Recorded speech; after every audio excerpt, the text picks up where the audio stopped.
Good evening. Welcome to South Asia Newsline. I'm Shreya Savijay. Here are the top stories we are tracking for you on Wednesday, the 5th of January. Indian health experts urge preparations for new wave of COVID-19. Opposition hits out at Pakistan PM Imran Khan after ECP report on funding. And Taliban's Mullah Baradar calls ex-officials corrupt, says no place for them in Afghan Cabinet. And now for all the details. India reported 58,000 plus COVID cases, a doubling of the daily tally over the past 4 days. The country also reported its first COVID-19 death on Wednesday, linked to the fast-spreading Omicron variant in the western state of Rajasthan, a health ministry official said. Indian health experts have warned to prepare for the third wave, as they said hospitals could be soon swarmed with patients and healthcare system could be terribly overwhelmed.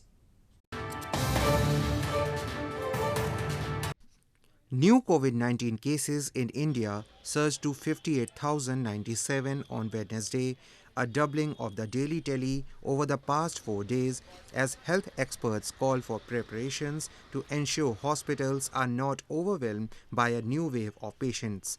A 72-year-old man died of COVID-19 complications in northern West Udaipur city, becoming India's first death related to the new coronavirus.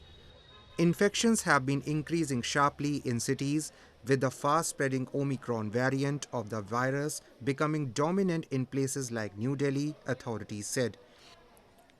India has confirmed nearly 2,000 cases of the variant, with many more expected, lending urgency to calls for hospitals to get ready. We expect our country, which is population of more than 4 times, to be somewhere around 20-25 lakhs cases per day. We should be prepared for that one.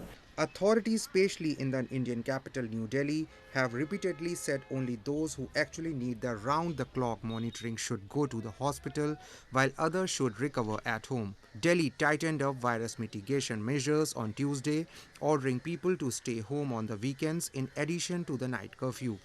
देश में तीसरी लहर और दिल्ली के अंदर पांचवी लहर बिल्कुल आ चुकी है।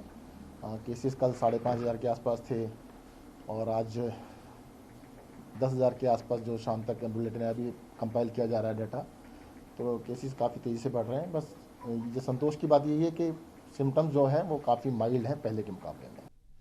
Health Ministry officials have said COVID safety measures such as mask wearing and social distancing apply to all, including politicians, though few seem to heed the advice. India has had more than 35 million cases, the second highest tally after the United States. The Health Ministry reported 534 new deaths on Wednesday, taking that toll to 482,551.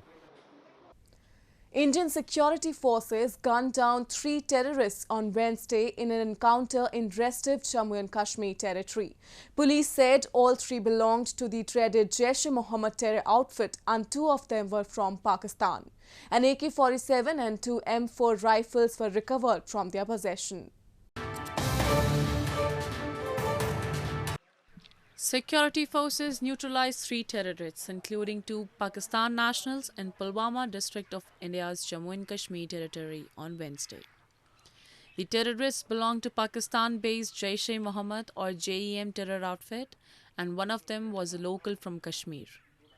The police said it has also recovered 3 rifles and ammunition from the slain terrorists. हम एक operation launch किया गया था, जिसमें आज morning में operation खत्म हो गया, जिसमें जैश-ए-मोहम्मद के 3 डेडेड टेररिस्ट मारे गए, जिसमें 2 पाकिस्तानी टेररिस्ट है, 1 लोकल टेररिस्ट है, और उसके पास एक AK-47 और 2 M4 राइफल मिला है.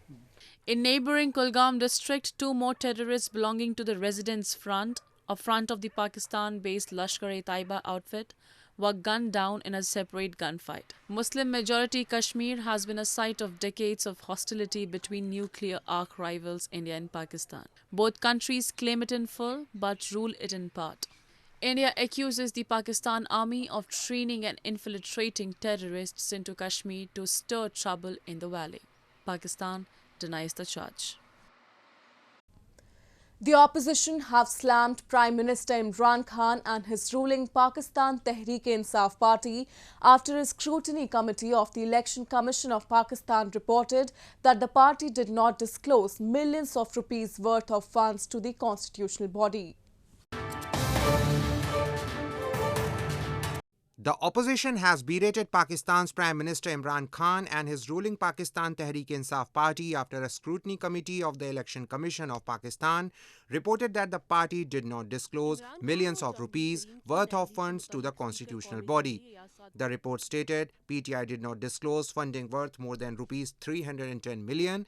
The State Bank of Pakistan's bank statement also revealed that the party had received rupees 1.64 billion in funding, local media reported. PMLN Vice President Maryam Nawaz said Imran Khan had not only stolen and hidden money but also plundered the people, and no other party in history has been behind such serious fraud and scandals. Opposition PPP's Shazia Murray asked the PTI and PM Khan to give talashi or give themselves for the examination for hiding foreign funds. Information Minister Fawad Chaudhry in response said that according to the report, there's no question of foreign funding and that it is based on finding when PTI was not in power. Pakistan Tehreek-e-Insaf वो वाहिद जमात है पाकिस्तान की जो एक इंतहाई कानूनी तफसीली elaborate system create करती है फंडिंग का। और वो सिस्टम क्या है? वो सिस्टम ये है कि दुनिया भर में फैले हुए तहरीक-ए-इंसाफ के कारकुनान तहरीक-ए-इंसाफ को फंड करते हैं। The minister demanded scrutiny of the accounts of the PMLN, PPP and all other political parties as well. Pakistan's Finance Minister Shaukat Tareen tabled the Finance Supplementary Bill 2021, also called the Mini Budget, in the Senate on Tuesday amid protests from opposition members. The bill seeks to amend certain laws on taxes and duties to meet the International Monetary Fund's conditions for the clearance of a $6 billion funding facility. The withdrawal of tax exemptions would raise 343 billion rupees, Tareen had earlier said. Opposition leader Sherry Rahman said it is tantamount to economic murder of the people. This comes as surging food and energy prices have put PM Imran Khan under increasing pressure in recent months, as household bills have caused growing anger among the middle classes, which had provided his government's main support base. Taliban's Deputy Prime Minister Mullah Baradar has said that the Islamic Emirate will not include members of the fallen Republic government in its cabinet, accusing them of being corrupt. He emphasized that the international community needs to recognize the Taliban government soon, as the country faces an economic crisis that will also have negative consequences for the entire region and the world.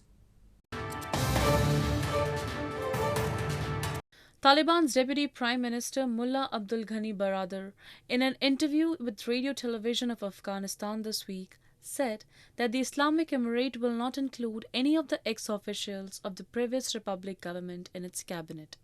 Baradar said that during the Doha talks, the US had given the names of some former government officials, but he accused them of being corrupt, and that will harm the integrity of the Taliban-led government, he said.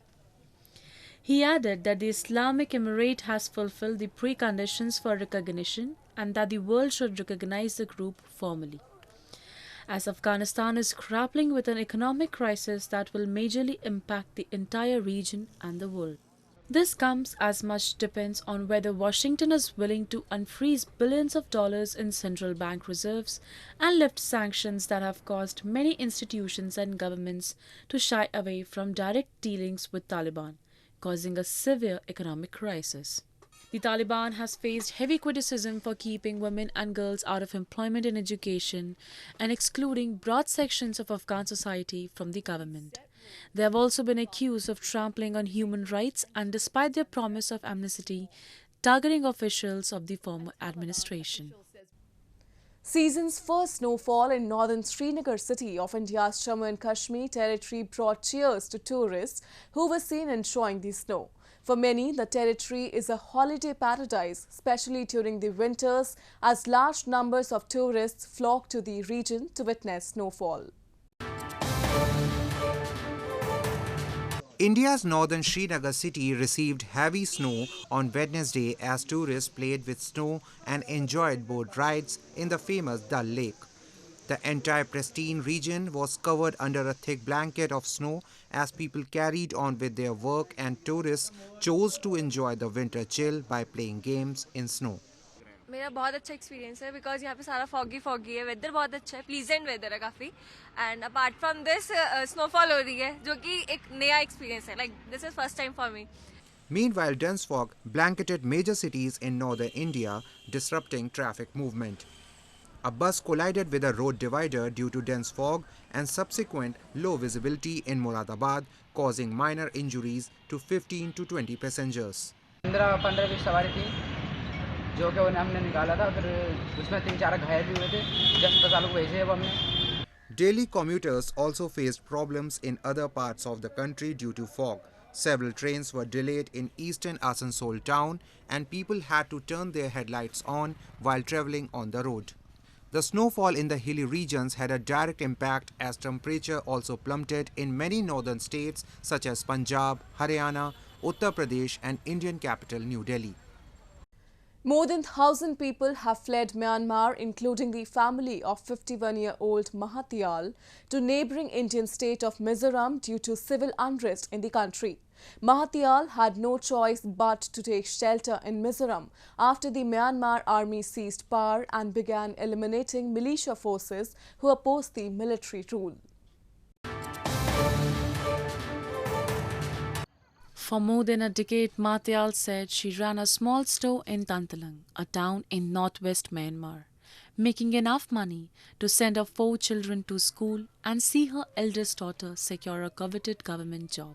On September 8th, the 51-year-old said her peaceful life in the hilltop settlement ended suddenly when Myanmar's military attacked and burned down houses, forcing the family to flee and shelter in neighbouring India's Mizoram state.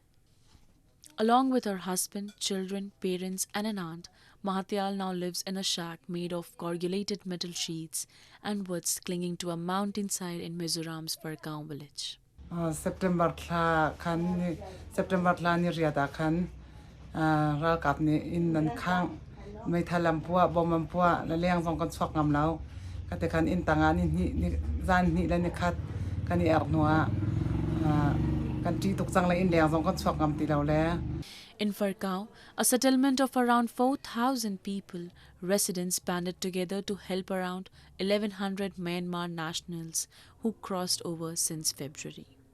In mid-December, Mizoram's Chief Minister Zoramthanga ousted Myanmar's lawmakers and promised them his government would continue to help those seeking shelter in the Indian state.